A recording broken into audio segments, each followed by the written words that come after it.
എന്തായിരുന്നു പ്രസംഗം? ഉപക്രമ ഉപസംഹാര അഭ്യാസപൂർവത ഫലം, അർത്ഥവാദ ഉപപത്തി, ലിംഗം താത്പര്യ നിർണയെ, ഇങ്ങനെ പറയുന്നെങ്കിലും നിങ്ങൾ ഈ പങ്ക്തി അന്വയം നടക്കുന്ന സമയത്ത് കുറച്ച് ശബ്ദങ്ങൾക്ക് വ്യത്യാസം വരും.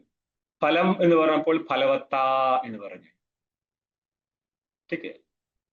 ആദ്യം നോക്കിക്ക് എങ്ങനെയാ പോണെന്നുള്ളത്. തഥാഹി, അഞ്ചാം പങ്ക്തി മുതൽക്ക് ഒന്നുകൂടി നോക്കി വന്നോ. ടീക്കയിൽ 4-ാമത്തെ പേജിലെ 5-ാമത്തെ പങ്ക്തി. ഒന്നുമില്ല, ഇത്രയേ ഉള്ളൂ. ഉപക്രമവും ഉപസംഹാരവും ഒരേ വസ്തുവിനെ കുറിച്ചായിരിക്കും.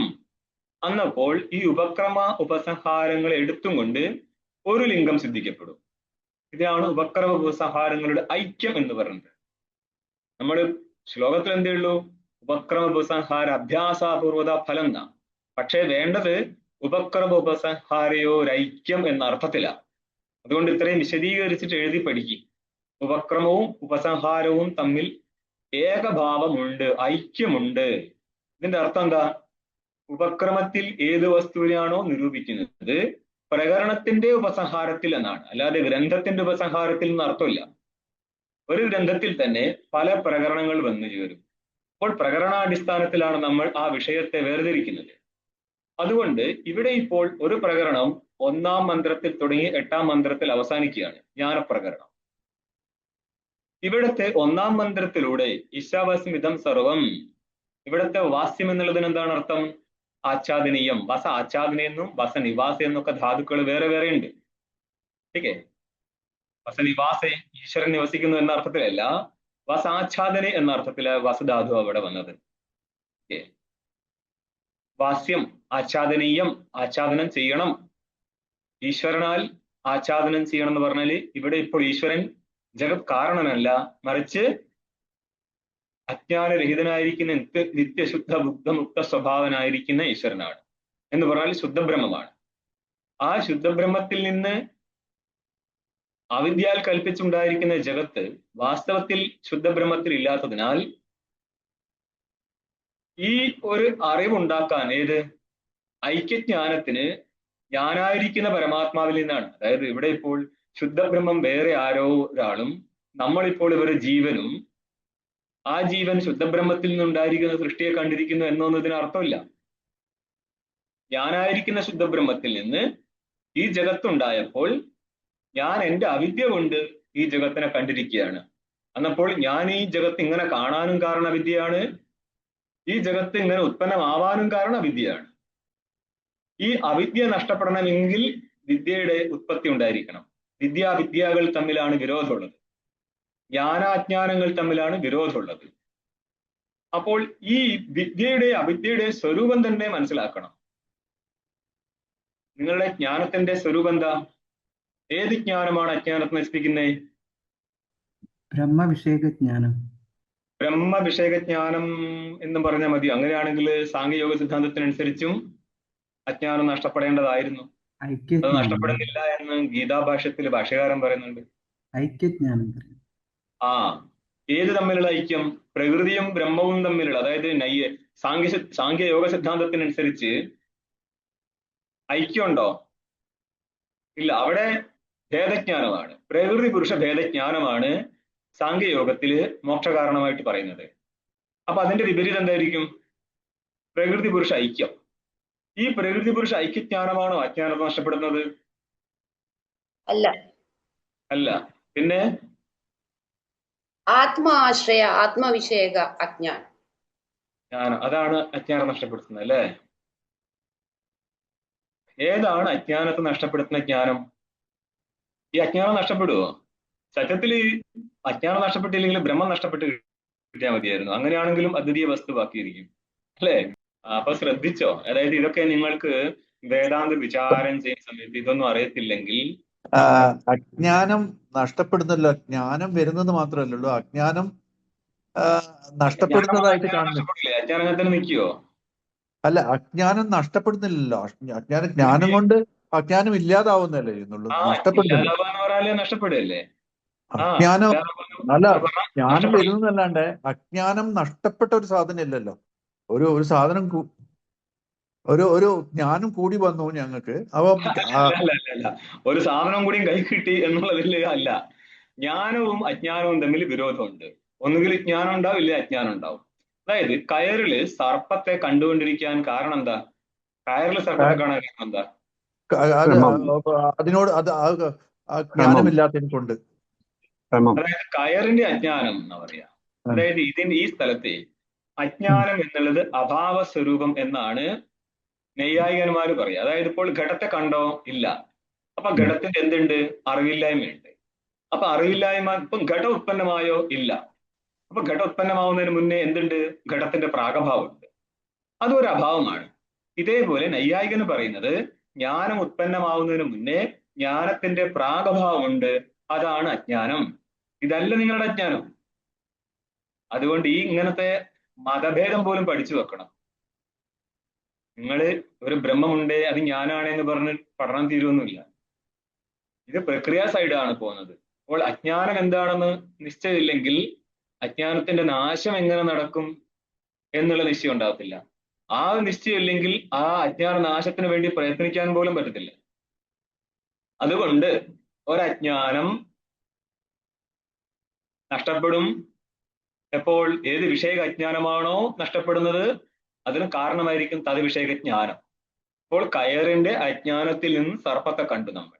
അപ്പൊ സർപ്പത്തിന്റെ കാഴ്ചയ്ക്കും സർപ്പത്തിനും എല്ലാറ്റിനും കാരണമാണ് അവിടെ സർപ്പ കാഴ്ച എന്ന് പറഞ്ഞ സർപ്പത്തിന്റെ ജ്ഞാനമുണ്ട്, സർപ്പമുണ്ട്. പടിപടിയായിട്ട് മനസ്സിലാക്കിക്കൊള്ളണം. കയറിൽ ഒരു സർപ്പമുണ്ട്, കയറിൽ സർപ്പത്തെ നമ്മൾ കാണുന്നുമുണ്ട്. ഇതിന് രണ്ടിനും കാരണമാണ് കയറിന്റെ അജ്ഞാനം. ഇത് കയറിന്റെ ജ്ഞാനാഭാവമല്ല.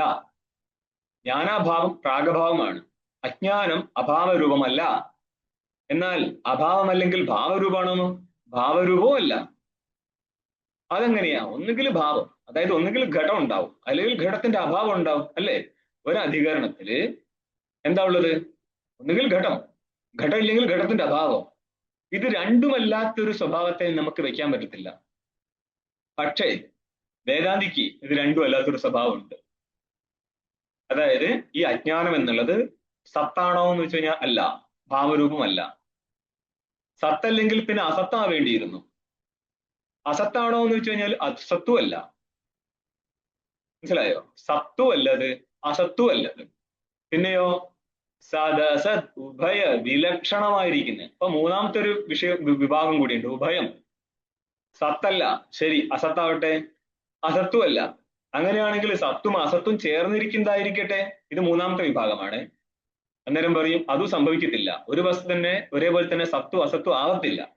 അപ്പോൾ മൂന്ന് വിഭാഗത്തിന് ശേഷം വരുന്ന നാലാമത്തെ വിഭാഗമാണ് അനിർവചനീയം. എന്ന് പറഞ്ഞാൽ സത്വമല്ല, അസത്വമല്ല, ഉഭയവുമല്ലവൻ. ഇതിനെയാണ് അനിർവചനീയം എന്ന് പറയുന്നത്.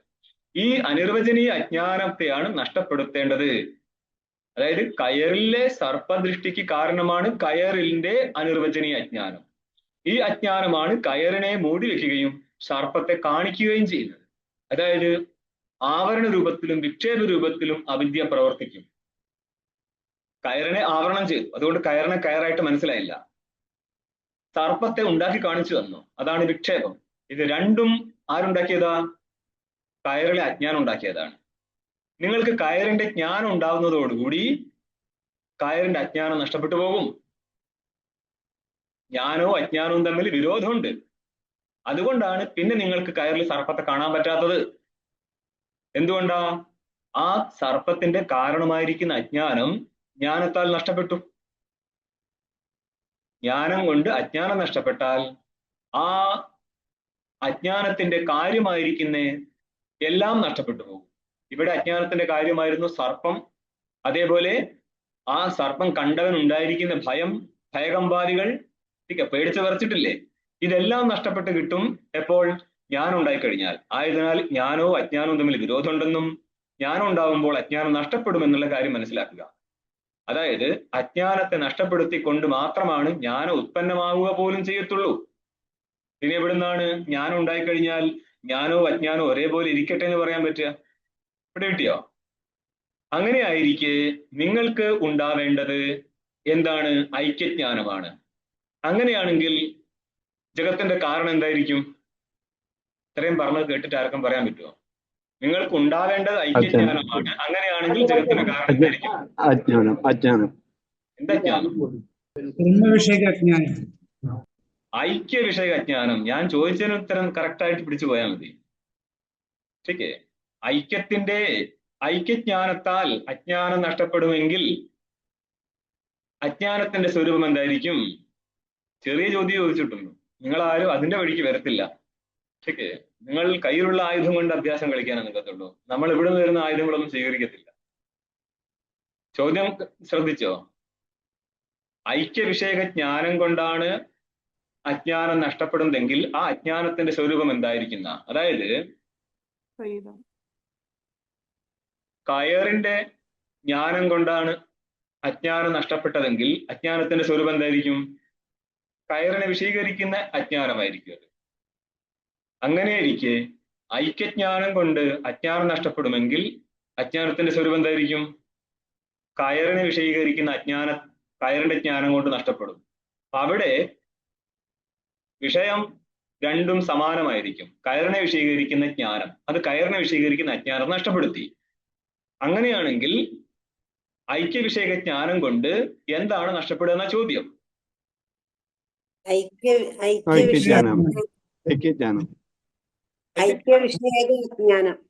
ഐക്യവിഷയക അജ്ഞാനം. ഐക്യവിഷയക ജ്ഞാനം ഉണ്ടായിക്കഴിഞ്ഞാൽ ഐക്യവിഷയക അജ്ഞാനം നഷ്ടപ്പെട്ടു കിട്ടും. നിങ്ങൾ എന്താ ആലോചിച്ചിരിക്കുന്നതൊക്കെ? അന്നപ്പോൾ ഈ ഐക്യവിഷയക ജ്ഞാനത്തിന്റെ ഉത്പത്തിക്ക് വേണ്ടിയാണ് ഈ ശാസ്ത്രം തുടങ്ങുന്നത്. അപ്പോൾ എവിടുന്നാണ് ഈ പ്രസംഗം ആരംഭിക്കുന്നത്? ഉപക്രമവും ഉപസംഹാരവും സമാനമായിരിക്കുന്നു പറഞ്ഞു.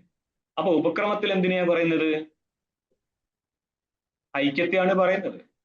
ഓക്കെ, അതായത് നിങ്ങൾ തന്നെയാണ് ജീവനായിരിക്കും, നിങ്ങൾ തന്നെയാണ് ജഗത്തിന്റെ കാരണം. അപ്പൊ എന്ത് പറ്റി? ജീവനും പരമാത്മാവും തമ്മിൽ ഐക്യം സിദ്ധിച്ചില്ലേ? ആ ഐക്യത്തിന്റെ അനുവൃത്തി നടത്തുകയാണെങ്കിൽ അജ്ഞാനം നഷ്ടപ്പെട്ടു കിട്ടും.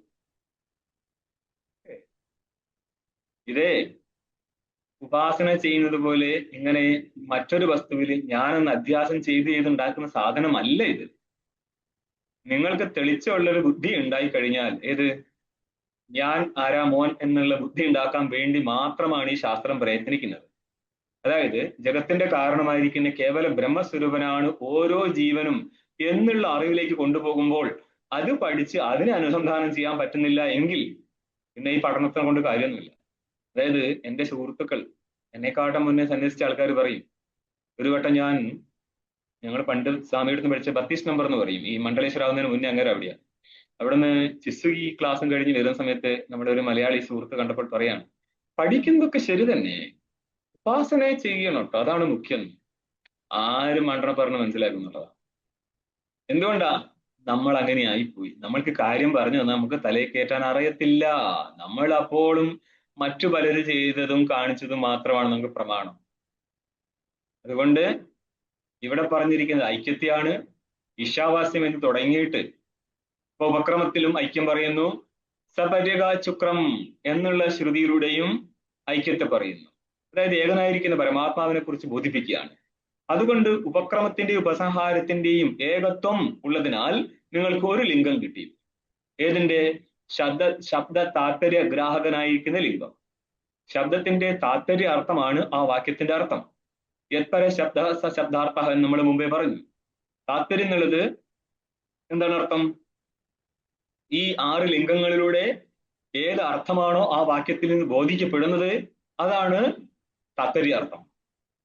ആ താത്പര്യാർത്ഥത്തിൽ നിന്ന് ഭിന്നമായിട്ട് വാക്യത്തിന് അർത്ഥമില്ല. പക്ഷെ ആ താത്പര്യാർത്ഥത്തെ ഗ്രഹിക്കാൻ വേണ്ടിയിട്ട് ചിലപ്പോൾ ലക്ഷണ വരെ ചെയ്യേണ്ടി വരും. ठीक है, ലക്ഷണയുടെ പല വിഭാഗമുണ്ട്. അതൊക്കെ നമുക്ക് ഈ ഗ്രന്ഥത്തിൽ ഏതായാലും ഇല്ല, മറ്റു ഗ്രന്ഥങ്ങളിൽ വരുന്നേരം പഠിപ്പിക്കാം. പിന്നെ എന്താണ് വരുന്നത്? ഉപക്രമ ഉപസംഹാരം കഴിഞ്ഞാൽ അഭ്യാസം. അഭ്യാസത്തിൽ ചിലർ ഇന്നലെ പറയുന്ന സമയത്ത് മറ്റു പല ശ്രുതികളിലെയും വാക്യം കൊണ്ടുവന്നിട്ടുണ്ട്. അതിന്റെ ആവശ്യമില്ല.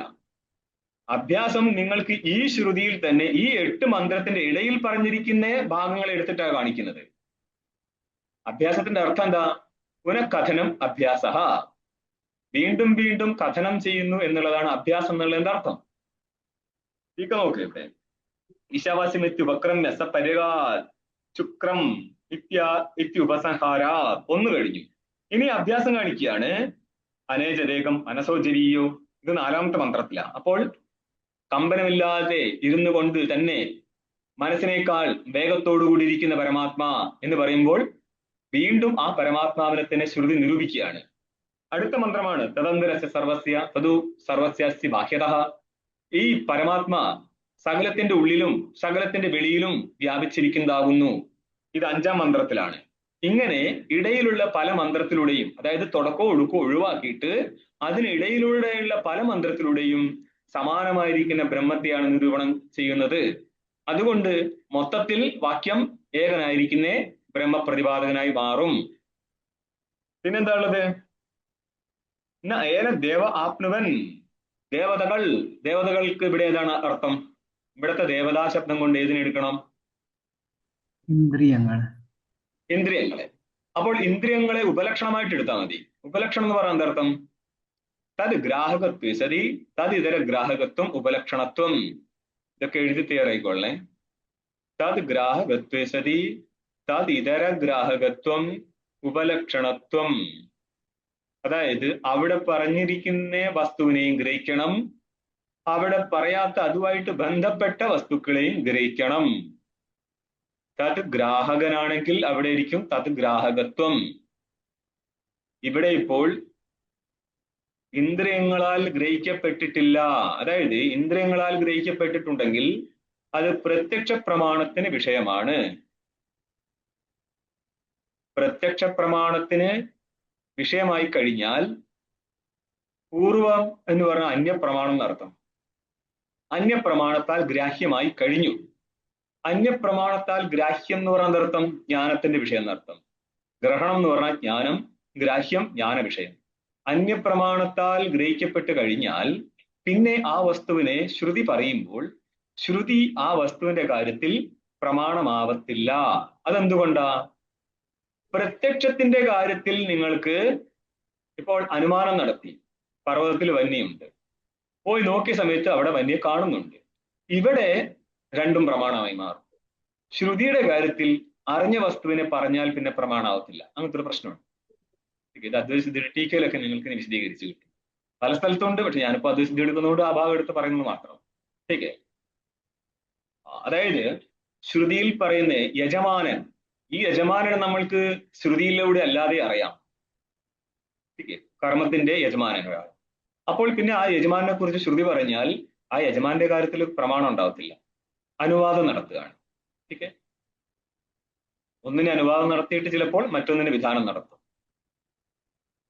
ഇവിടെ ഇപ്പോൾ ഈ നിത്യശുദ്ധനായിരിക്കുന്ന ബ്രഹ്മത്തെ കുറിച്ച് ശ്രുതി പറയുമ്പോൾ ശ്രുതി അല്ലാതെ മറ്റ് അനുമാനമോ പ്രത്യക്ഷമോ ആയിരിക്കുന്ന ഒരു പ്രമാണവും നിലവിലില്ല.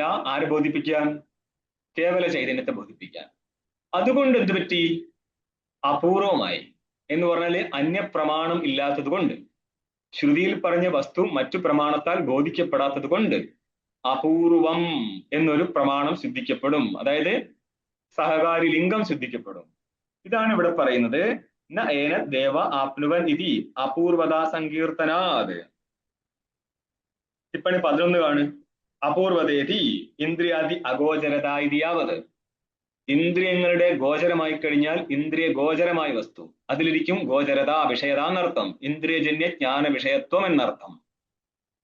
ഈ ബ്രഹ്മത്തിന്റെ കാര്യത്തിൽ അന്യ ഇന്ദ്രിയങ്ങൾക്ക് വ്യവഹരിക്കാൻ പറ്റാത്തത് കൊണ്ട് ഘടാദികളിൽ എപ്രകാരം ഇന്ദ്രിയജന്യ ജ്ഞാന വിഷയത്വം ഇരിക്കുമോ, ഘടാദികളുടെ ജ്ഞാനം ഇന്ദ്രിയജന്യ ജ്ഞാനം ഉണ്ടാവില്ലേ? കണ്ണുകൊണ്ട് നമ്മൾ ഘടത്തെ കാണാം. അപ്പോൾ അതിനെ നമ്മൾ പറയും ഇന്ദ്രിയജന്യ ജ്ഞാനം എന്ന് പറയും. ഇന്ദ്രിയജന്യ ജ്ഞാനത്തിന്റെ വിഷയമാണ് ഘടം. ആ ഘട്ടത്തിലിരിക്കും ഇന്ദ്രിയജന്യ ജ്ഞാന വിഷയത അല്ലെങ്കിൽ വിഷയത്വം. ബ്രഹ്മത്തിൽ ഇന്ദ്രിയജന്യ ജ്ഞാന വിഷയത്വം ഇല്ല. ഇതാണ് ഇവിടെ നിങ്ങൾക്ക് അപൂർവതാ കഥനം എന്ന് പറഞ്ഞത്. എന്ന് പറഞ്ഞാൽ ഇവിടെ പറയുന്ന വസ്തുവിനെ മറ്റൊരു പ്രമാണത്താലും ഗ്രഹിക്കാൻ പറ്റിയിട്ടില്ല എന്ന് ശ്രുതി തന്നെ പറയുന്നുണ്ട്. അതുകൊണ്ട് ശ്രുതിയിലൂടെ എന്ത് സിദ്ധിക്കപ്പെടും? വിഷയം അപൂർവമാണ്, വിഷയത്തിൽ അപൂർവത സിദ്ധിക്കപ്പെടും. വിഷയത്തിൽ അപൂർവത സിദ്ധിക്കുന്നത് കൊണ്ട് തന്നെ വിഷയം പ്രാമാണികമായി മാറും. ഓക്കെ. അപൂർവത സിദ്ധിക്കപ്പെട്ടില്ലെങ്കിൽ വിഷയം പ്രാമാണികമാകത്തില്ല. കാരണം അജ്ഞാത അബാധിതാർത്ഥ വിഷയകത്വേനെയാണ് പ്രാമാണ്യം സിദ്ധിക്കപ്പെടത്തുള്ളൂ. നമുക്കിനി പ്രമാനിഷ്ഠ പ്രാമാണ്യത്തെ കുറിച്ച് കൂടുതൽ ഡീറ്റെയിൽ പറയുന്നത് ഇതുമായിട്ട് ബന്ധപ്പെടുത്തി പറയണം. ഞാൻ ഇപ്പൊ അങ്ങോട്ട് കയറുന്നില്ല, കാരണം ഇത് തന്നെ നിങ്ങൾക്ക് ബുദ്ധിമുട്ടാവുന്നുണ്ട്. അപ്പൊ എന്ത് പറ്റി? അന്യപ്രമാണത്താൽ ഗ്രഹിക്കപ്പെടുന്നില്ല എന്നുള്ളത് കൊണ്ട് ഇവിടെ പറഞ്ഞിരിക്കുന്ന വസ്തു എന്തായി? അപൂർവമായി. അപൂർവ ആയതുകൊണ്ട് തന്നെ അപൂർവത ഇരിക്കും ഇവിടെ വസ്തുവില്. ഓക്കെ, അപൂർവത എന്ന ഉദ്ദേശം എന്താണ്? ഇന്ദ്രിയജന്യജ്ഞാന അഗോചരത ആണ്. ഇന്ദ്രിയാദി അഗോചരത ആണ് കേട്ടോ. ഇന്ദ്രിയം ആദിപദം കൊണ്ട് അന്യപ്രമാണമായിരിക്കുന്ന അനുമാനാദികൾ എടുത്തു. ഇന്ദ്രിയം എന്ന് പറയുന്ന പ്രത്യക്ഷം എന്നാണ് ഉദ്ദേശിച്ചത്. പ്രത്യക്ഷ അനുമാനാദി ജ്ഞാന വിഷയത്വ അഭാവം, അന്യപ്രത്യ വിഷയത്വം ബ്രഹ്മത്തിലില്ല, അന്യജ്ഞാന വിഷയത്വം ഇല്ല എന്നുള്ളത് കൊണ്ട് ഈ ബ്രഹ്മത്തിൽ, അദ്വിതീയ ബ്രഹ്മത്തിൽ അപൂർവത സിദ്ധിച്ചു. അപൂർവതയുടെ സങ്കീർത്തനം കഥനവും നടന്നിട്ടുണ്ട്. എവിടെ? ഈ ശ്രുതിയിലൂടെ. ഏത് ശ്രുതിയിലൂടെയാണ് അപൂർവത സങ്കീർത്തനം നടന്നത്? നൈനദേവ ആപ്നുവൻ. ഏനദേവ ആപ്നുവൻ. ഇന്ദ്രിയങ്ങൾ പോലും ഇതിനെ ഗ്രഹിച്ചിട്ടില്ല എന്ന് പറയുന്ന പ്രത്യക്ഷ ജ്ഞാനത്തിന് വിഷയമായിട്ടില്ല. പ്രത്യക്ഷം എന്നുള്ളത് കൊണ്ട് തന്നെ അന്യപ്രമാണത്തെ എടുത്തുകൊള്ളണം. അന്യപ്രമാണത്തിന് വിഷയമാവുന്നില്ല. ഇനി അപൂർവത കഴിഞ്ഞാൽ പിന്നെ എന്താ വേണ്ടത്? ഫലം എന്നാ നമ്മൾ ആ ശ്ലോകത്തിൽ പറഞ്ഞത് അല്ലേ? ഉപക്രമ ഉപസംഹാര അഭ്യാസ അപൂർവത ഫലം എന്നാ. പക്ഷെ ഇവിടെ ചെറിയൊരു മാറ്റം വരുത്തി. ഫലം ഉള്ളത് നാക്കി. ഫലവത്താ. നോക്കെന്താ പറഞ്ഞത് എന്നുള്ളത്? കോ മോഹ കഹ മോഹ. എന്ത് മോഹം? മോഹം എന്തെന്നുള്ള ചോദ്യമല്ലത്. ഇത് ആക്ഷേപാർത്ഥത്തിൽ വന്നതാണ്. എങ്ങോട്ട് പോകാനാ? എങ്ങോട്ട് പോകാനാ? രണ്ട് രീതിയിലും ചോദിക്കാം. എങ്ങോട്ടും പോകണ്ട എന്നുള്ള അർത്ഥത്തിൽ എങ്ങോട്ട് പോകാൻ. ചോദ്യാർത്ഥത്തിലോ എങ്ങോട്ടേക്കാണ് പോകേണ്ടത് എന്നുള്ള രീതിയിൽ എങ്ങോട്ട് പോകാനാ. ഇതേപോലെ തന്നെ ഇവിടെയുള്ള ക ശബ്ദം ചോദ്യാർത്ഥത്തിലല്ല, ആക്ഷേപാർത്ഥത്തിലാണ്. ക മോഹ ക ശോക. എന്ത് മോഹം, എന്ത് ശോകം? ആർക്ക്? ആർക്കാണ് ഈ പറയുന്നത് എന്ത് മോഹം എന്ത് ശോകം എന്ന്? ജ്ഞാനിക്ക്. ജ്ഞാനിക്ക്. എന്തുകൊണ്ടാ ജ്ഞാനിക്ക് എന്ത് മോഹം എന്ത് ശോകം എന്ന് പറയാൻ കാരണം? ഉണ്ടാവുന്നില്ല. ജ്ഞാനിക്ക് ശോകമോഹങ്ങൾക്ക് കാരണമാണ് അജ്ഞാനം. അതായത് ജ്ഞാനിക്കുന്നല്ല കേട്ടോ, സാമാന്യ ജീവന്റെ ശോകമോഹങ്ങൾക്ക് കാരണമാണ് അജ്ഞാനം. അപ്പൊ ഉപാദാനമായിരിക്കുന്ന അജ്ഞാനം നഷ്ടപ്പെട്ടു പോയാൽ ആ അജ്ഞാനത്തിൽ നിന്ന് ഉത്പന്നമാവേണ്ട ശോകമോഹങ്ങൾ ഉത്പന്നമാവത്തില്ല. അതുകൊണ്ട് കാരണമില്ലാതെ കാര്യോത്പത്തി നടക്കത്തില്ല. മോഹം, ശോകം ഇവയ്ക്ക് മൂലകാരണമാണ് അവിദ്യ. അവിദ്യ ഇല്ലാത്തവൻ എന്ത് ശോകം എന്ത് മോഹം? അപ്പൊ സംസാരമേ ഇല്ലാത്ത ജ്ഞാനിക്ക് സംസാരാന്തർഗതമായിരിക്കുന്ന ശോകമോഹങ്ങളെ ആക്ഷേപം നടത്താൻ ഇല്ല. എന്ത് ശോകം എന്ത് മോഹം? ഇത് പറയുന്നത് എന്തിനെ കാണിക്കാനാണ്? കോ മോഹ ക ശോക കസ്യ ഏകത്വം അനുപശ്യത. ഏകത്വം അറിഞ്ഞവന്. ആരുടെ ഏകത്വം അറിഞ്ഞവന്? ജീവബ്രഹ്മ ഏകത്വം ജീവബ്രഹ്മ ഐക്യം അറിഞ്ഞവന്. ജീവന് ബ്രഹ്മവുമായിട്ടുള്ള ഐക്യം മനസ്സിലാക്കിയവന് അവൻ എന്ത് പറ്റി? അജ്ഞാനം നഷ്ടപ്പെട്ടു. അജ്ഞാനം നഷ്ടപ്പെട്ടു പോയി. പടിപടിയായിട്ട് സംസാരിക്കാൻ പഠിക്കുക. അജ്ഞാനം നഷ്ടപ്പെട്ടത് കൊണ്ട് ഇനി ശോകമോഹനം ഇല്ലാതെ പോയി. ഇങ്ങനെ ഇതി ഫലവത്താ സങ്കീർത്തനാത്. ടിപ്പണി 12 കാണ്. പ്രകൃത ഐകാത്മജ്ഞാനസ്യർത്ഥ. പ്രകൃത ഐകാത്മ്യ ജ്ഞാനം എന്നുള്ള ഉദ്ദേശത്തെ പ്രകരണ സംബന്ധിയായിരിക്കുന്ന വസ്തുവിനാണ് പ്രകൃതം എന്ന് പറയുന്നത്. പ്രകൃതം എന്താ? ഐകാത്മജ്ഞാനം. ഈ ഐകാത്മജ്ഞാനം ഉള്ളവന് എന്നാണ് വേണ്ടത് കേട്ടോ. ഫലവത്ത. ഫലം ആർക്കാ കിട്ടിയത്? ജ്ഞാനിക്കാ കിട്ടിയത്. അപ്പോൾ ഈ ജ്ഞാനത്തിന്റെ ഫലമാണെന്ത്? ശോകമോഹ നിവൃത്തി. അപ്പം ശോകമോഹ നിവൃത്തി ഈ ജ്ഞാനത്തിനുണ്ട് എന്ന് ജ്ഞാനത്തിൽ ഫലവത്താ കഥനം നടത്തിയിരിക്കുകയാണ്. പ്രകൃത ജ്ഞാനസ്യ തന്നെ മതി, ജ്ഞാനമുള്ള എന്ന ആവശ്യമില്ല. ജ്ഞാനസ്യ. കാരണം ജ്ഞാനത്തിനാണ് ഇപ്പോൾ ഫലം കിട്ടിയിരിക്കുന്നത് ശോകമോഹ നിവൃത്തി. ആ ശോകമോഹ നിവൃത്തി എന്നുള്ള ഫലം ആർക്കാ? ജ്ഞാനത്തിനുണ്ടായിട്ടുണ്ട്. അപ്പൊ ഫലവത്ത് ആരാ? ജ്ഞാനം. ഫലവത്ത് എന്ന് ഉദ്ദേശിച്ച് ഫലത്തോട് കൂടിയത്. ഓക്കെ. ഘടവത്ത് എന്ന് പറഞ്ഞാൽ ഘടം എവിടെ ഇരിക്കുമോ ആ സ്ഥലത്ത് നമുക്ക് ഘടവത്ത് എന്ന് പറയാം. ഭൂതലം ഘടവത്ത്, പടഹ ഘടവാൻ. ഇത് പുല്ലിംഗ സ്ത്രീലിംഗങ്ങൾ നമസ്ലിംഗങ്ങൾക്കനുസരിച്ച് നമുക്ക് ചെറിയൊരു പദമാറ്റം ഉണ്ടാവും. ഓക്കെ. ഇതേപോലെ ഫലം ഉള്ളതിനെ നമ്മൾ എന്ത് പറയും? ഫലവത്ത്. ഫലം ഉള്ളത് ആർക്കാ? അപ്പോൾ ജ്ഞാനത്തിൽ. അപ്പൊ ഫലവത്ത എവിടെ ഇരിക്കും? ജ്ഞാനത്തിൽ. ജ്ഞാനത്തിലിരിക്കും. ഫലവത്ത ജ്ഞാനസ്യ ഫലവത്ത സങ്കീർത്തനാത്. അപ്പോൾ ജ്ഞാനത്തിന് ഫലം ഉണ്ട് എന്നുള്ളത് കൊണ്ട്, അതായത് ഈ ജ്ഞാനം എന്തിനു വേണ്ടിയുള്ള അല്ല എന്നും കൂടി ശ്രദ്ധിക്കും. ജപ ഉപയോഗി അല്ല, ഇതിന് ഫലമുണ്ട്. ഏതാണ് ഫലം? ഈ ജീവന്റെ സംസാര നിവൃത്തി എന്നുള്ളതാണ് ഫലം. ഇങ്ങനെ ഇരിക്കുന്ന ഒരു മഹാഫലത്തോടു കൂടിയ ആണ് ഈ ഗ്രന്ഥം ഇരിക്കുന്നത്. എന്നാൽ ഗ്രന്ഥത്തിൽ നിന്നാണ് ജ്ഞാനം ഉണ്ടാകുന്നത്. ജ്ഞാനത്തിനാണ് ഈ ഫലം ഉള്ളത്. അപ്പം ഫലവത്തായിരിക്കുന്ന ഒരു ജ്ഞാനത്തിന്റെ ജനകനാണ് ഈ ഗ്രന്ഥം എന്നുള്ളത് കൊണ്ട് അവശ്യം ഗ്രന്ഥരചന ആവശ്യമുണ്ടെന്നർത്ഥം. ഫലവത്ത സങ്കീർത്തനാത്. അപ്പോൾ ഫലവത്ത എന്നുള്ള ഒരു ലിംഗം കിട്ടി. അടുത്തത് കുറുവന്നേവേഹ കർമാണി, രണ്ടാമത്തെ മന്ത്രമായിരുന്നു അത്. കുറുവന്നേവേഹ കർമാണി ജിവിഷേച്ചതകും സമാഹ ഏവം ത്വയി നാന്യതേതോസ്തി ന കർമ്മ ലിപ്യതേ നരേ. നീ, അതായത് 100 വർഷമാണ് സദായുർവൈ പുരുഷ എന്നാണ് പ്രമാണം. സാമാന്യമായിട്ട് 100 വർഷം ആയുസ്, പറയാൻ കൂടാം. ആ അത്രയും ആയുസ് നീ ജീവിക്കുമ്പോൾ കർമ്മം ചെയ്തുകൊണ്ട് തന്നെ ജീവിക്കണം. നീ ശാസ്ത്രീയമായിരിക്കുന്ന കർമ്മം ചെയ്തില്ല എങ്കിൽ അശാസ്ത്രീയമായിരിക്കുന്ന കർമ്മത്തിന്റെ ലേപം, അശാസ്ത്രീയമായിരിക്കുന്ന കർമ്മ സംബന്ധം ഉണ്ടായിക്കഴിഞ്ഞാൽ നരകയാതന അനുഭവിക്കേണ്ടി വരും. അതിൽ നിന്ന് ഒഴിവാകാൻ നീ ജ്ഞാനകാണ്ഡത്തിൽ പ്രവേശിക്കുന്നില്ല എങ്കിൽ തീർച്ചയായും നീ വൈദിക കർമ്മത്തെ ചെയ്തുകൊണ്ട് തന്നെ ജീവിക്കണം എന്ന് ആരോടാണ് ഈ പറയുന്നത്? ജിജീവിഷോഹോ വേദദർശിനഹ, ഭേദദർശിയോടാണ് ഈ പറയുന്നത്. ഭേദദർശി ആരായിരിക്കും? അജ്ഞാനിയായിരിക്കും. അഭേദദർശി ജ്ഞാനിയാണ്. ജ്ഞാനിയോടല്ല, അജ്ഞാനിയോടാണ് ഈ പറയുന്നത്. അതുകൊണ്ട് ഭേദദർശിനഹ കർമ്മകരണ അനുവാദേന, ഭേദദർശിയുടെ കർമ്മത്തിന്റെ ചെയ്ത്ത് അവനാണ്, ഭേദദർശിക്കാണ്, അജ്ഞാനിക്കാണ് കർമ്മം. ആ കർമ്മത്തെ അനുവാദം നടത്തിയിട്ട് എവിടെ? കുറുവനൈവഹി കർമാണി എന്നുള്ള ശ്രുതിയിലൂടെ. അതെന്തുകൊണ്ടാ? സാമാന്യമാണ് കാമന ഉണ്ടെങ്കിൽ കർമ്മം ചെയ്യുന്നുള്ളത്. അതിന് അനുവാദം നടത്തുക മാത്രമാണ് ശ്രുതി ചെയ്തത്, അല്ലാതെ ശ്രുതി അവിടെ പ്രമാണമാവുന്നില്ല. കാരണം ശ്രുതിയുടെ വാക്യത്തിൽ നിന്നല്ല കർമ്മം വരുന്നത്. ശ്രുതിവാക്യം സമാനമായിട്ടും കാമനയുണ്ടെങ്കിൽ മാത്രമേ കർമ്മം ചെയ്യത്തുള്ളൂ. അതുകൊണ്ട് ശ്രുതി അവിടെ അനുവാദകീയ മാത്രമേ ആവത്തുള്ളൂ, പ്രമാണമായി മാറത്തില്ല. എന്നിട്ട് എന്ത് പറയാണ്? ഈ അനുവാദം നടത്തിക്കൊണ്ട് രണ്ടാം മന്ത്രത്തിലൂടെ അജ്ഞാനിയുടെ, ഭേദദർശിയായിരിക്കുന്ന അജ്ഞാനിയുടെ കർമ്മത്തെ അനുവാദം നടത്തിയിട്ട് അസുര്യാനാമത്തെ ലോക അന്ധേന തമസാവൃത എന്നുള്ള മൂന്നാമത്തെ മന്ത്രത്തിലൂടെ നിന്ദയാ, ആരെ നിന്ദിച്ചു?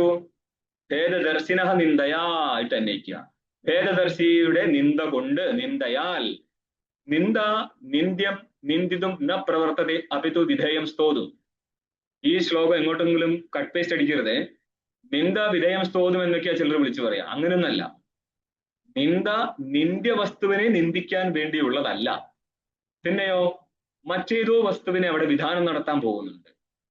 ആ വിധാനം ചെയ്യപ്പെടുന്ന വിധേയ വസ്തുവിനെ സ്തുതിക്കാൻ വേണ്ടിയാണ് ഇവിടെ മറ്റൊരു വസ്തുവിനെ നിന്ദ ചെയ്തത്. ഒരു വസ്തുവിനെ നിന്ദ ചെയ്താൽ ആ വസ്തുവിനെ നിന്ദിക്കാനോ അല്ല ഉദ്ദേശിച്ചത്.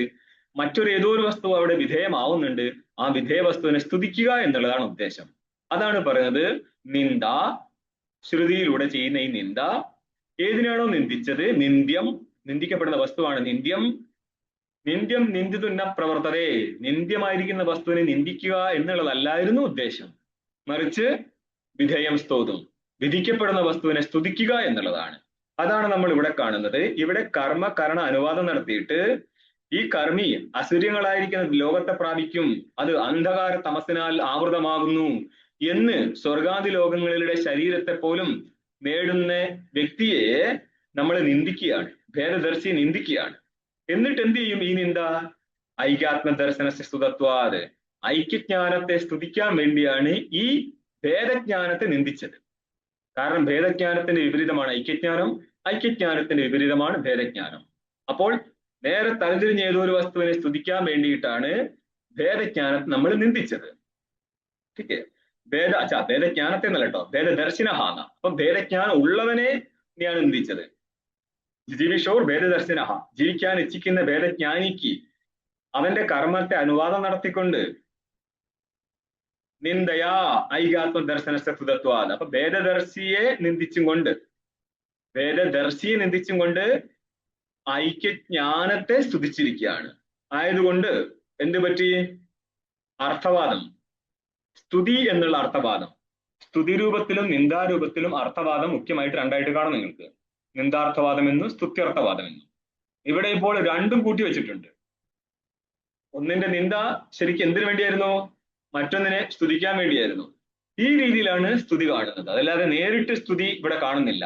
നിന്ദയിൽ നിന്ന് നമ്മൾ സ്തുതിയെ കണ്ടെത്തിയതാണ്. കാരണം നിന്ദ ഒരിക്കലും ആ വസ്തുവിനെ നിന്ദിക്കാനുള്ളതല്ല, മറ്റേതിനോ വസ്തുവിനെ സ്തുതിക്കാനുള്ളതാണ്. ആ രീതിയിൽ നിന്ദയിൽ നിന്ന് ജ്ഞാനത്തിന്റെ സ്തുതി മനസ്സിലാക്കിക്കൊള്ളണം. ആയതിനാൽ സ്തുതി എന്നുള്ള ഒരു അർത്ഥവാദം നമ്മൾ ഇവിടെ സിദ്ധിച്ചു. ഇനി എന്താ ഉള്ളത്? ആറാമത്തെ ലിംഗമാണ് യുക്തി. ഇവിടത്തെ യുക്തിക്ക് അർത്ഥാപത്തി എന്നാണ് അർത്ഥം. എന്താണത്? തസ്മിൻ സതി എന്ന് അന്വയിക്കുക. അതിരിക്കുമ്പോഴാണ്, ആരിയ്ക്കുമ്പോൾ? നിത്യശുദ്ധ ബുദ്ധമുക്ത സ്വരൂപനായിരിക്കുന്ന സർവനിയാമകൻ ഇരിക്കുമ്പോൾ മാത്രമാണ് ഹിരണ്യഗർഭൻ പോലും, അതായത് കാരണബ്രഹ്മമാണ് ഈശ്വരൻ, അതിന് തൊട്ട താഴെയുള്ളതാണ് ഹിരണ്യഗർഭൻ. ഈശ്വരൻ സകല സൂക്ഷ്മ ശരീരങ്ങൾ നിർമ്മിച്ചിട്ട് പുതുതായി നിർമ്മിക്കുന്നതല്ല. ഈ പ്രളയകാലത്ത് പ്രളയം 4 വിധത്തിൽ വരും. ഇതില് ഹിരണ്യഗർഭന്റെ ശരീരവും നഷ്ടപ്പെടുന്ന ഒരു പ്രളയമുണ്ട്. പ്രാകൃത പ്രളയം. ആ സമയത്ത് ഈ ജീവന്മാരെല്ലാം, ഈ ജഗത്തും സൂക്ഷ്മഭാവത്തില് എങ്ങോട്ട് മറിയും? അവിദ്യയിലേക്ക് മറിയും. ഈശ്വരന്റെ ഉപാധിയായിരിക്കുന്ന അവിദ്യ അഭിന്ന മായയിൽ, അവിദ്യ എന്ന് പറഞ്ഞോ മായ എന്ന് പറഞ്ഞോ, 2 ഐഡന്റിറ്റി ഇല്ല, ഒന്നേ ഉള്ളൂ. മായാജ വിദ്യാജ സ്വയമേ ഭൗതി എന്നൊക്കെ നമ്മൾക്ക് നിർസ ഉത്തര താപനി ഉപനിഷത്തിലൂടെ ചിന്തിക്കാൻ പറ്റും. എന്നാലും വ്യവഹാരകാലത്ത് നമ്മൾ 2 ആയിട്ട് പറയും. അതൊക്കെ പോട്ടെ. അങ്ങപ്പോൾ അവിടെ ചേതനനും ഒരു മായയേ ഉള്ളൂ. ആ മായയിലാണ് നമ്മൾ സുഷുപ്തിയിൽ പോകുമ്പോൾ നമ്മൾക്ക് ഈ ജഗത്ത് മൊത്തം ലീനമായതുപോലെ ഈ ജഗത്ത് മൊത്തം എന്ന് പറയുന്ന നാമരൂപങ്ങൾ മൊത്തം നിലനിൽക്കുന്നുണ്ട്. പക്ഷേ അഭിവ്യക്തമാവുന്നില്ലെന്ന് മാത്രമേ ഉള്ളൂ. പുതുതായ ഒരു സൃഷ്ടിയും വരത്തില്ല. ഈശ്വരന്റെ ഉപാധിയായിരിക്കുന്ന മായയിലേക്ക് ഈ ജഗത്ത് പ്രളയം പ്രാപിക്കുമ്പോൾ ജഗത്ത് ഇങ്ങനെ തന്നെ നിൽക്കും, പക്ഷെ കാണാൻ പറ്റത്തില്ല. അതിനെ പറയും അനഭിവ്യക്ത നാമരൂപ അവസ്ഥ എന്ന് പറയും. ഈ ജഗത്തിന് 2 സ്വരൂപമേ ഉള്ളൂ, ഒന്ന് നാമവും ഒന്ന് രൂപവും. ഘടം എന്നുള്ള നാമവും ഘടത്തിന് കമ്പുഗ്രിവാദി സ്വരൂപവും മാത്രമേ ഉള്ളൂ. ഇതാണ് നമ്മളിപ്പോ ഘടത്തിനെ ഉടച്ച് മണ്ണാക്കി കഴിഞ്ഞാൽ മണ്ണിൽ ഘടമുണ്ട്. ഏത് ഘടം?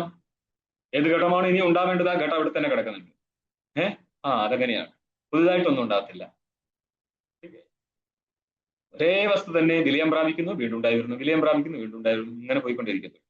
അപ്പോൾ ആ വിലയാവസ്ഥയിൽ നിന്ന് എന്ന് പറഞ്ഞാല് അനഭിവ്യക്ത നാമരൂപാവസ്ഥയിൽ നിന്ന് ആദ്യം അഭിവ്യക്തി ഉണ്ടാക്കുന്ന സമയത്ത് ഹിരണ്യഗർഭന്റെ അഭിവ്യക്തിയാണ് ഉണ്ടാവുന്നത്. ആ ഹിരണ്യഗർഭന്റെ സ്വരൂപം എന്നുള്ളത് സമഷ്ടി ലിംഗശരീരത്തിൽ അഭിമാനിക്കുന്ന ദേവതയാണ്. എന്ന് പറഞ്ഞാൽ ആദ്യം ലിംഗശരീരം, സമഷ്ടിയായിരിക്കും ലിംഗശരീരം ഉത്പാദിപ്പിച്ചിട്ട് അതിലേക്ക് ആ ബ്രഹ്മചൈതന്യത്തിന്റെ പ്രതിബിംബം പകർന്നു കഴിഞ്ഞാൽ അവിടെ ഹിരണ്യഗർഭൻ ഉത്പന്നമായി. അതുകൊണ്ട് ഹിരണ്യഗർഭനും ഈശ്വരനും തമ്മിൽ അഭേദമാണ്.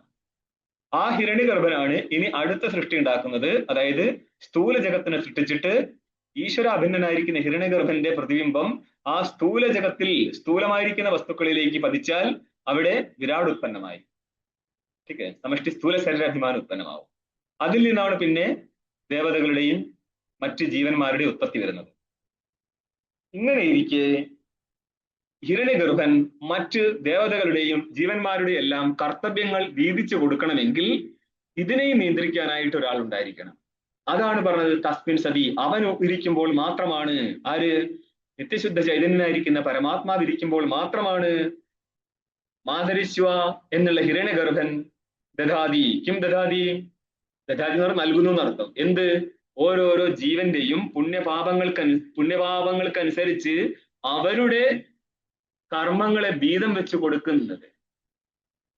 ഹിരണ്യഗർഭൻ അതിന് താഴെയുള്ള എല്ലാ നിയമനവും ചെയ്യുന്നത് പരമാത്മാവ് ഇരിക്കുമ്പോൾ മാത്രമാണ് എന്ന് യുക്തി അഭിധാനാത്. യുക്തി 13-ാം നമ്പർ ടിപ്പണിയാണ്.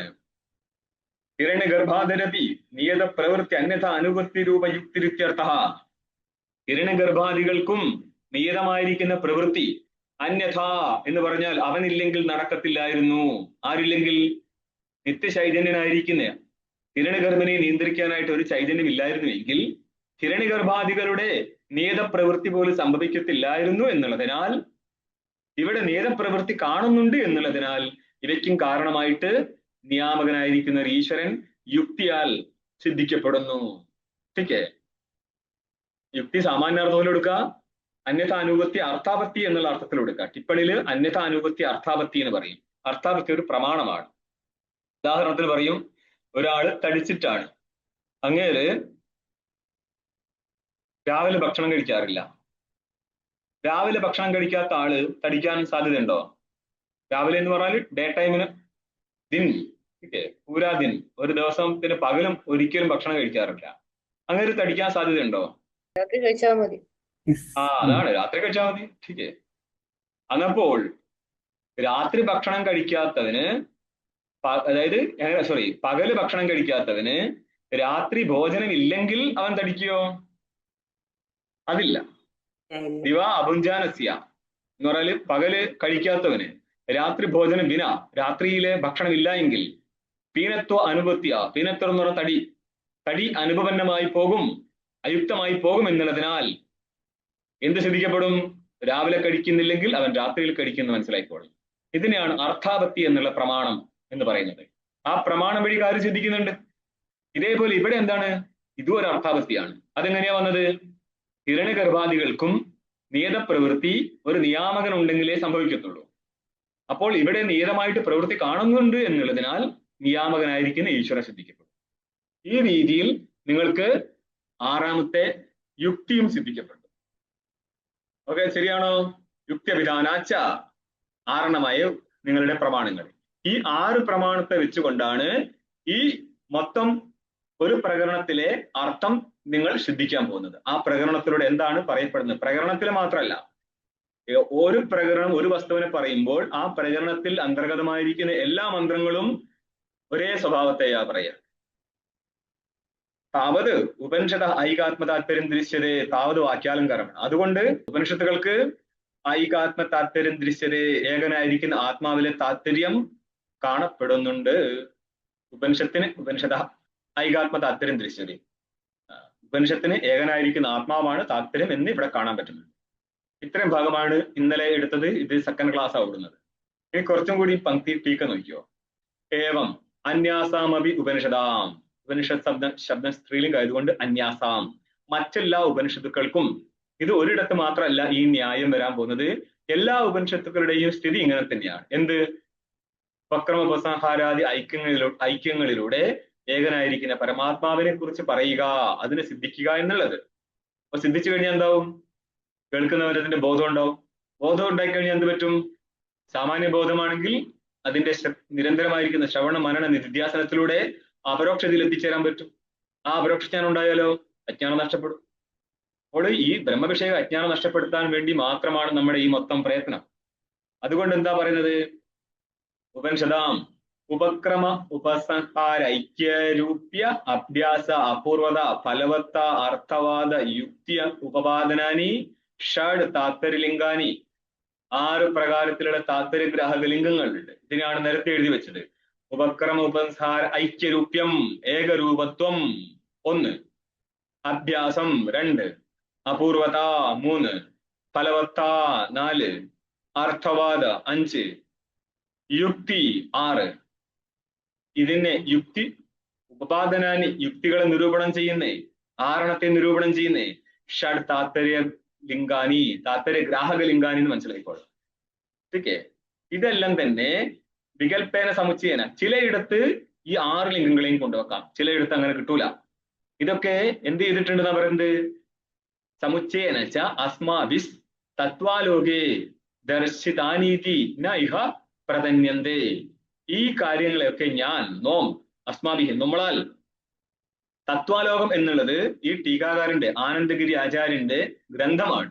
ആ ഗ്രന്ഥത്തിൽ ഞാൻ ഇതെല്ലാം വിശദീകരിച്ചിട്ടുണ്ട്. ദർശിതാനി, ഇതെല്ലാം പലതായിട്ട് ഞാൻ കാണിച്ചു കൊടുത്തിട്ടുണ്ട്. അതുകൊണ്ട് ഇതി തസ്മാത് കാരണാത് നൈതിക്യാർത്ഥം എന്നുള്ളതിനാൽ ന ഇഹ പ്രതന്യന്റെ തന് വിസ്താരെ, ഞാൻ ഇവിടെ കൂടുതൽ അതിനെ വിശദീകരിക്കുന്നില്ല. നിങ്ങൾ തത്വാലോക ഗ്രന്ഥം കണ്ടിട്ട് മനസ്സിലായിക്കൂടാന്നവർ. അപ്പൊ ഒരു പങ്ക്തി കൂടി കണ്ടോ.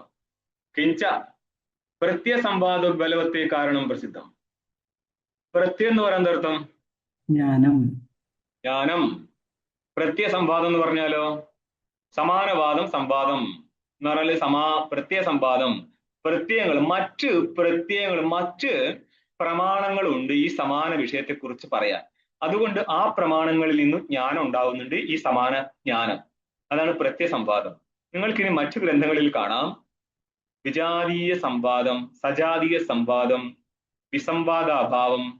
ഇതൊക്കെയാണ് പ്രാമാണ്യം സിദ്ധിക്കാനായിട്ടുള്ള കാരണങ്ങൾ. ഓക്കെ, ഇവിടെ പറഞ്ഞിരിക്കുന്നത് ശരിയാണ്. അതായത് നമ്മൾ പർവ്വതത്തില് ധൂമത്തെ കണ്ട് വന്യെ അനുമാനം നടത്തി. എന്നിട്ട് ആ പർവ്വതത്തിൽ പോയപ്പോൾ വന്യെ കാണുകയും ചെയ്തു. അപ്പോൾ ആദ്യം നടത്തിയത് അനുമാനമാണ്, പിന്നെ നടത്തിയത് എന്താണ്? പ്രത്യക്ഷമാണ്. പ്രത്യക്ഷത്തിലൂടെയും അനുമാനത്തിലൂടെയും ആരെയാണ് നമ്മൾ അറിഞ്ഞത്? വന്യെ തന്നെയാണ്. പക്ഷെ പ്രത്യക്ഷത്തിന്റെ സ്വഭാവം വേറെയാണ്, അനുമാനത്തിന്റെ സ്വഭാവം വേറെയാണ്. അതുകൊണ്ട് അനുമാനത്തിൽ നിന്നും വിജാതീയമായിരിക്കുന്ന സംവാദമാണ്. സംവാദം എന്ന് പറയുന്ന ജ്ഞാനം നടത്തുന്നുണ്ട്. വിജാതീയമായിരിക്കുന്ന പ്രമാണജന്യ ജ്ഞാനത്തെ നമുക്ക് സംവാദം എന്ന് പറയാം, വിജാതീയ സംവാദം എന്ന് പറയാം. അതാണ് ഏത്? വന്യയുടെ പ്രത്യക്ഷം. ഇനി പർവ്വതോ വന്യമാൻ ധൂമാതെന്ന് ധൂമഹേതുവിനാൽ നമ്മൾ വന്യെ സിദ്ധിച്ചതാണ്. വേണമെങ്കിൽ പർവ്വതോ വന്യമാൻ വിശേഷാലോകാതെന്ന് പറയാം. ആലോകം എന്ന് പറഞ്ഞാൽ വിരല തേജസ് സംയോഗത്തെയാണ് ആലോകം എന്ന് പറയുന്നത്. വിരല തേജ്, അതായത് നമ്മളിപ്പോൾ എവിടെയെങ്കിലും തീപിടിച്ചു കഴിഞ്ഞാൽ ആ ആകാശത്തിലൊരു തീയുടെ പ്രതിബിംബം പോലെ കാണാം. അപ്പൊ നമുക്ക് ദൂരത്ത്, അല്ലെങ്കിൽ ഇപ്പോൾ ദൂരത്ത് നമ്മൾ ട്രെയിനിൽ പോകുമ്പോൾ തന്നെ സിറ്റികളെ നമുക്ക് പെട്ടെന്ന് മനസ്സിലാക്കാൻ പറ്റും. അതായത് ദൂരത്തിരിക്കുന്ന സിറ്റിയുടെ വെളിച്ചം ആകാശത്തിൽ കാണാൻ പറ്റും. അപ്പൊ നമുക്ക് അവിടെ ഒരു സിറ്റി ഉണ്ട് എന്ന് മനസ്സിലാക്കാം. ഇതേപോലെ വിശേഷ ആലോകത്തെ ഹേതുവാക്കിയിട്ട് നമ്മൾക്ക് അനുമാനത്തെ സിദ്ധിക്കാം. അപ്പോൾ ഇവിടെയും സമാന സംവാദമാണ് വന്നത്, പക്ഷെ ഹേതു മാറിയെന്നേ ഉള്ളൂ. അതിനെന്ത് പറയും? അനുമാനം എന്ന് പറയും. അതായത് വിശേഷ ആലോകത്തെ നമുക്ക് ഹേതുവാക്കിയിട്ട് വന്യാനുമാനം നടത്താം, ധൂമത്തെ ഹേതുവാക്കിയിട്ട് വന്യാനുമാനം നടത്താം. അപ്പൊ ധൂമഹേതുവിൽ നിന്ന് ഭിന്നവും ആര്? ആലോകം. എന്നാൽ അനുമാനവുമാണ്. അപ്പോൾ സജാതീയ സംവാദം കിട്ടുന്നുണ്ട് വന്യാനുമതിക്ക്, വിജാതീയ സംവാദം കിട്ടുന്നുണ്ട്. ആരാ വിജാതീയ സംവാദം? പ്രത്യക്ഷമാക്കാൻ പറ്റി. ഇനി അവിടെ പോയിട്ട് വന്യ ഇല്ല എന്ന് സിദ്ധിച്ചിട്ടില്ല, അതുകൊണ്ട് വിസംവാദമില്ല. വിസംവാദം എന്ന് പറഞ്ഞ, സംവാദം എന്ന് പറഞ്ഞാൽ ജ്ഞാനം, വിസംവാദം എന്ന് പറഞ്ഞാല് ജ്ഞാനാഭാവം. അപ്പൊ അഭിസംവാദം എന്ന് പറഞ്ഞാലോ? സംവാദം സമാനജ്ഞാനം, അതിന് വിപരീതമാണ് വിസംവാദം, വിപരീത ജ്ഞാനം. അപ്പോൾ അഭിസംവാദം എന്ന് പറഞ്ഞാൽ എന്തായിരിക്കും അർത്ഥം? അന്യപ്രമാണജ്ഞാനാണ്. ഇല്ല, വിസംവാദത്തിന്റെ അഭാവമാണ് അഭിസംവാദം. അങ്ങനെ എടുക്കും. ശരിയാണ്, അന്യപ്രമാണ ജ്ഞാനം തന്നെയാണ്. എന്നാലും പങ്ക്തി ടു പങ്ക്തി പിടിക്കും. സംവാദം സമാനജ്ഞാനം, വിസംവാദം വിപരീത ജ്ഞാനം, വിസംവാദം ഇതി അവിസംവാദം സമാനജ്ഞാനം. അപ്പോൾ വിസംവാദം ഉണ്ടാവാൻ പാടില്ല. ഇങ്ങനെയൊക്കെയാണെങ്കിൽ നിങ്ങളുടെ ആദ്യത്തെ ജ്ഞാനം യഥാർത്ഥമാണെന്ന് പറയാം. ഇതിന്റെ ചെറിയൊരു ഭാഗം ഇവിടെ വെച്ചിട്ടുള്ളൂ. കിഞ്ച, മാത്രമല്ല, പ്രത്യയ സംവാദോപി. ഇപ്പോഴും നോക്കിയേ, പ്രമാണ തൗല്യം തുല്യപ്രമാണവിധിയാവത്, ഇതിനാണ് ഉദ്ദേശിച്ചത്. പ്രത്യയ സംവാദം, മറ്റു പ്രമാണവും നിലവിലുണ്ട്. ആ പ്രമാണത്തിൽ നിന്നും ഈ ശ്രുതിയിൽ പറഞ്ഞിരിക്കുന്ന സമാന കാര്യത്തെ അറിയാം. അതായത് ശ്രുതി, അത് കഴിഞ്ഞാൽ സ്മൃതി, ന്യായം. ന്യായം എന്ന് പറഞ്ഞാൽ എന്താർത്ഥം? ബ്രഹ്മസൂത്രത്തിലെ ഓരോരോ സൂത്രത്തെ ന്യായം എന്ന് പറയും. അധികരണത്തെയാണ് ശരിക്കും ന്യായം എന്ന് പറയുന്നത്, ബ്രഹ്മസൂത്ര അധികരണത്തെ. അപ്പൊ ആ അധികരണത്തിലൂടെ നിങ്ങൾക്ക് എന്ത് സിദ്ധിക്കാൻ പറ്റും? ബ്രഹ്മത്തെ സിദ്ധിക്കാൻ പറ്റും. അങ്ങപ്പോൾ കേവലം ശ്രുതി മാത്രമല്ല, സ്മൃതി, അതേപോലെ അന്യ പല പ്രമാണങ്ങളും നിലനിൽക്കുന്നുണ്ട്. പക്ഷെ എന്തില്ല? പ്രത്യക്ഷം ഉണ്ടാവത്തില്ല. ഭാഷ്യകാരൻ പറയുന്നുണ്ട് അവിടെ, എന്ത്? ഗീതാകാരൻ ഇങ്ങനെ പറഞ്ഞു. എന്താ പറയുന്നത്? ശ്ലോകം ഉണ്ടല്ലോ അവിടെ. ഞാൻ പണ്ട് ആർക്ക് പറഞ്ഞു കൊടുത്താണിത്? സൂര്യന് പറഞ്ഞു കൊടുത്തു. കേട്ടിട്ടുണ്ടോ? സ കാലേനേഹ മഹത യോഗോ നഷ്ടപരന്തവ ഇമം വിവസ്വതേ യോഗം ഇമം വിവസ്വതി യോഗം പ്രവർത്തമാനഃ. ठीक है, വിവസ്വാനോട് ഓർത്തു. വിവസ്വാൻ മനവേ പ്രാഹ മനവേ പ്രാഹ മനുഷ്യാഗവേ ബ്രവീത്. ठीक है, ഞാനത് വിവസ്വാന് പറഞ്ഞു കൊടുത്തതാണ്. വിവസ്വാൻ ആരാ? സൂര്യൻ. സൂര്യനിൽ നിന്ന് ഹിരണ്യഗർഭൻ മനസ്സിലാക്കി. കാരണം പ്രകൃതിക്ക് അനുസരിച്ച് ഹിരണ്യഗർഭനാണ് അത് ഉപദേശിക്കുന്നത്. അല്ലാണ്ട് സൂര്യൻ നല്ലത്, അത് ഉപനിഷത്തിലൂടെ പോകുമ്പോഴേ മനസ്സിലാകത്തുള്ളൂ. അങ്ങനെ ഹിരണ്യഗർഭനാണ്. അതായത് സഹസിദ്ധൻ ചതുഷ്ട എന്നാണ്. ഹിരണ്യഗർഭൻ ഉത്പന്നമാകുമ്പോൾ തന്നെ അങ്ങേർക്ക് ഈ ജ്ഞാനം, ഐശ്വര്യം ഇതൊക്കെ കൂടെ ഇരിപ്പാണ്. അപ്പോൾ ശരീരം ഉണ്ടാവുന്നതോടുകൂടി അങ്ങേർക്ക് ബോധം ഉണ്ടാവും. അങ്ങനത്തെ ഒരു ഗുണമുണ്ട് ഹിരണ്യഗർഭന്. നമ്മൾക്കാണ് ഇതൊന്നും ഇല്ലാതെ പോകുന്നത്. വിരാടാവുന്ന സമയത്ത് രസമാണ്. വിരാട് ആദ്യം തന്നെ കരയുന്നുണ്ട്. സാ ഭാൺ അഘോരോധം എന്ന് പറയും. ഓക്കെ, ഭാണെന്ന് കരയും. തിരിഞ്ഞു നോക്കുന്നേരം ആരുമില്ല, ഞാൻ മാത്രം. അങ്ങനെ അങ്ങേർക്കും ബോധം ഉണ്ടാവും. ഇതൊന്നും നമ്മൾക്ക് പറഞ്ഞിട്ടില്ല, പാവം. അപ്പോൾ ഇത് പരമ്പരയാൽ പ്രാപ്തമാണ്. പക്ഷെ ഇപ്പോൾ നഷ്ടപ്പെട്ടു പോയത് കൊണ്ട് ഞാൻ ഇനിയും നിനക്ക് പറഞ്ഞു തരാം എന്നാണ് പ്രസംഗം തുടങ്ങുന്നത്, അല്ലേ? അങ്ങപ്പോൾ ഇത് മുമ്പ് പറഞ്ഞത് സമാന സാധനം തന്നെയാണ് എവിടെയും കാണുന്നത്, ഗീതയിലും കാണുന്നത്. അതുകൊണ്ട് മാത്രല്ല, ഗീതയിലെ ഗീതാകാരൻ ആരാ? പരമാത്മാവാണ്, നമ്മളുടെ അവതാരവാദം. പക്ഷെ ഈ അവതാരവാദത്തെ ഹൈജാക്ക് നടത്തലാണ് സോക്കാൾ ഗുരുക്കന്മാരുടെ പരിപാടി. ശരി. പക്ഷെ അങ്ങനെ പണ്ട് ഹൈജാക്ക് നടത്തിയാൻ ശ്രമിച്ച് പൗണ്ഡ്രക വാസുദേവൻ കൊന്നുകളയുന്നുണ്ട്. ഇന്ന് പിന്നെ അങ്ങേരില്ലാത്തതുകൊണ്ട് ഇവരൊക്കെ ജീവിച്ചു പോകുന്നത്. പ്രത്യയ സംവാദോപി ബലവത്വേ കാരണം പ്രസിദ്ധം. എവിടെ ബലവത്വം? ടിപ്പണി 2 നോക്കിയേ. ബലവത്വ അന്യതര പ്രത്യയസ്ഥിതി ശേഷ. അന്യതര ഒന്ന്, രണ്ടിൽ ഏതെങ്കിലും ഒന്ന് ബലവാനാവാൻ കാരണം എന്താ? മറ്റ് വാക്യമായിട്ട്, അതായത് ശ്രുതി ഉള്ളതുപോലെ തന്നെ സ്മൃതിയും ഉണ്ട്. തവ താവത് പ്രത്യയോ മന്ത്രാഹ കർമ്മശേഷായിതി. നിന്റെ ജ്ഞാനം എന്താണ്? മന്ത്രങ്ങൾ കർമ്മശേഷങ്ങളാണെന്ന്. മമതു അശേഷായിതി. എന്റേതായിരിക്കട്ടെ മന്ത്രങ്ങൾ കർമ്മശേഷങ്ങൾ അല്ലെന്നുള്ളതാണ്. ഈ മന്ത്രങ്ങളാണ് ഈശാവാസ്യം ഇത്യാദി മന്ത്രങ്ങൾ. ഇത് തത്ര മതീയ പ്രത്യസ ബലവത്വ. ഇങ്ങനെയുള്ള സ്ഥലത്ത് എന്റെ ജ്ഞാനത്തിന് ബലം നൽകാനായിട്ട് അന്യ ഗീതാദി ശാസ്ത്രങ്ങളും നിലവിലുണ്ട്. ഇനി അവയെ എടുത്ത് കാണിക്കാം നമുക്ക്. സ്വാമിജി, ഇവിടെ അഭേദ ദർശന